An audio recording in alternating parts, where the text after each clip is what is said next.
Guys, tingnan natin tong Pioneer amplifier, no? So, ang sira nito ay nasaksak ko sa 220 kasi nung nilipat ko ng pwesto, hindi ko na malain nakalimutan kong 110 volts nga pala to. So, matagal ko nang hindi hinawakan to, mahigit isang taon na mag-New Year, wala akong sound. Hindi ko alam kung maaabot pa. Tignan ko siya. So, ang model nito ay AB receiver SC1523 Pioneer. Yan. So, may remote control siya dito. So, ito siya. Medyo madaming kakalito. May power supply pa rin dito. At halika mo.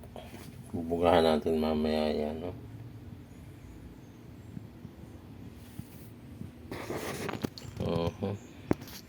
So guys, ito yung likod niya, no? Medyo ang daming daming saksakan. DVD, satellite cable, video, DVR. So, surround back and surround siya, and then front wide, front height, center, front. So, pag pinatugtog ko to, ang daming speaker pag kinumpleto ko pati yung sensor. Alam ko binuksan ko lang to, tapos hindi ko na naituloy. Parang pagkapalit ko ng fuse, ganun pa rin yata. Tignan natin. Bugahan ko muna ng hangin. So guys, pag binuksan mo, ito, tumutunog lang yung relay. Ayaw, bumabaksak.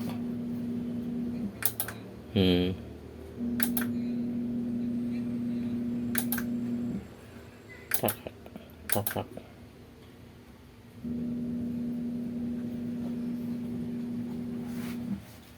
So, saan bandang tatanggalin natin? Ito, kapain muna natin, no? Yung gano'n tayo, magtanggal tayo ng power. Kung saan bumabaksak ang power.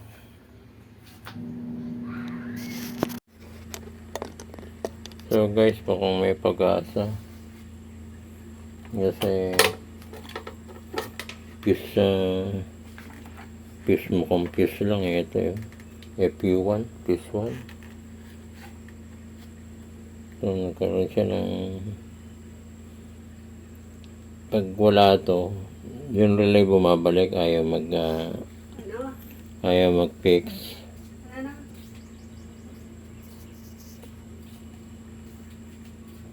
So, nilagyan ko ng isang speaker kung pumuna, no? So, yan. Hindi ko naman tumunog isa, hindi ko lang alam kung tumutunog lahat yung left or right channel. Kasi ang daming nito. Ang daming speaker. So, i-assemble ko muna. Kakabit ko yung mga speaker niya doon lahat. Sana nag-protect lang sa fuse. Wala na kasi 220 na isaksak ko ng 220 ito. Last year parang tinignan ko, nagpalit ako ng fuse. So, siguro bumagsak kasi uli ito, alam ko Maliit lang siguro yung fuse na mga tinesting ko mga 0.5 o less than 1 ampere. Ngayon, ang fuse nito 10 ampere 10 amperes. Lagyan ko muna siya ng 3.75. Ngayon, hindi siya namamatay mo, bro. Ewan ko na lang kung pag pinagana ko lahat yung speaker, kung bibigay. Tsaka ako maghanap ng 10 amperes. So, i-assemble ko muna and then tetest ko dun talagang speaker niya. Sa radio ko palang tinest eh. Medyo masikip ng workshop ko dito.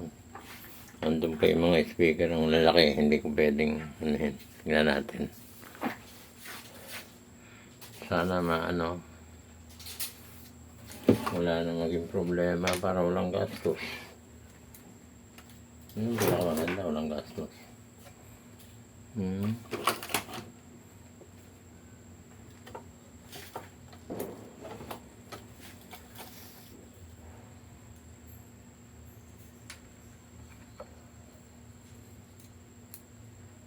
Balik natin.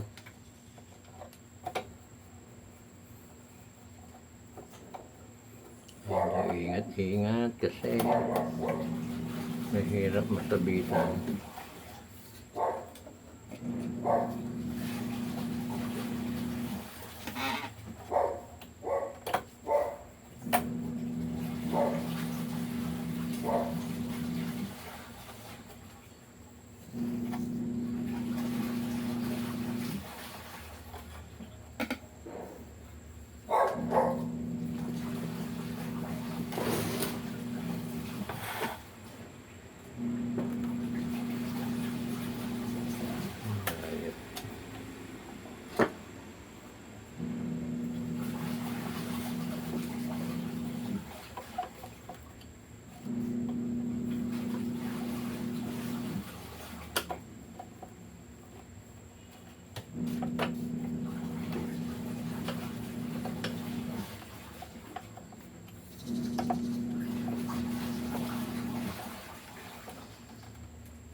So guys, nahabol ko, no?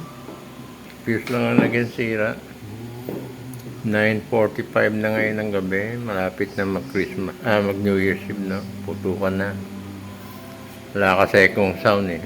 Medyo ginawa natin to para medyo tayo merong sound trip mamaya.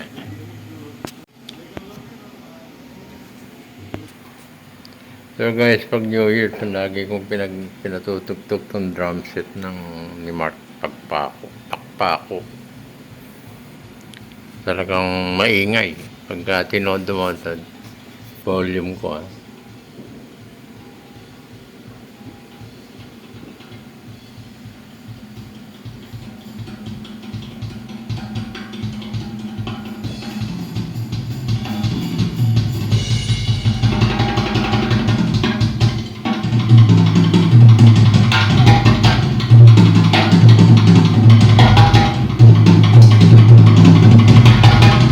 Malakas yan pag ano eh.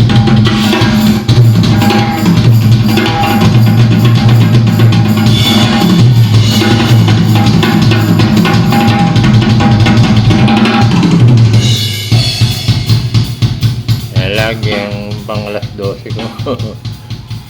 Panlaban sa putukan. Talagang yung lalaki ng ano ko lalaki ng speaker. Maliit pero marinding gumanat yung mga woofer ko.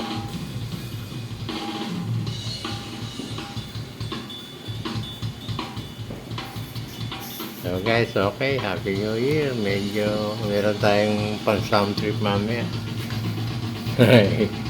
Last hours na naisipan kong gawin. Thank you.